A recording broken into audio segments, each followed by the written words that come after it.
হুজুর কত টাকা থাকলে তার কুরবানি দিতে হবে, কত টাকা থাকলে তার উপরে কুরবানি ওয়াজিব হবে?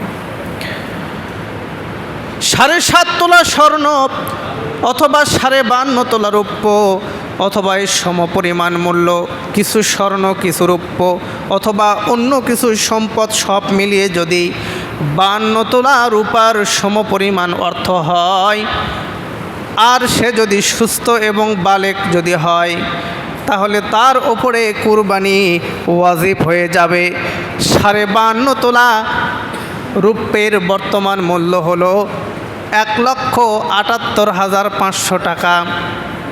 এই সমপরিমাণ অর্থের মালিক যদি কেউ এই 3 দিন হয়, জিলহজ মাসের 10 তারিখ, 11 তারিখ এবং 12 তারিখ, তাহলে তার ওপরে কুরবানি ওয়াজিব হবে।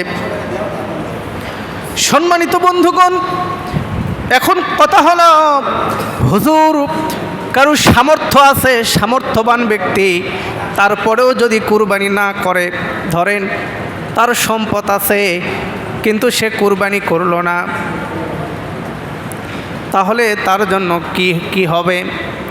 আল্লাহ রাসূল সাল্লাল্লাহু আলাইহি ওয়াসাল্লাম বলেছেন, যার সামর্থ্য আছে কিন্তু কুরবানি করলো না, মান কানা লাহু সাআতুন, কুরবানি করার সামর্থ্য রয়েছে, ওয়ালাম ইউদহি, কিন্তু সে কুরবানি করলো না, ফালা ইয়াকরাবান্না মুসাল্লানা, তাহলে ওই ব্যক্তি যেন আমার ঈদগাহের ধারে কাছেও যেন না আসে। সহিহ হাদিস। আল্লাহ নবীজি বলেছেন,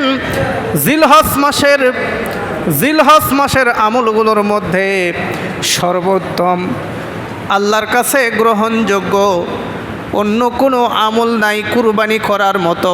কুরবানি করার চাইতে শ্রেষ্ঠ কোনো আমল এই জিলহজ মাসে নাই। জোরে বলেন সুবহানাল্লাহ।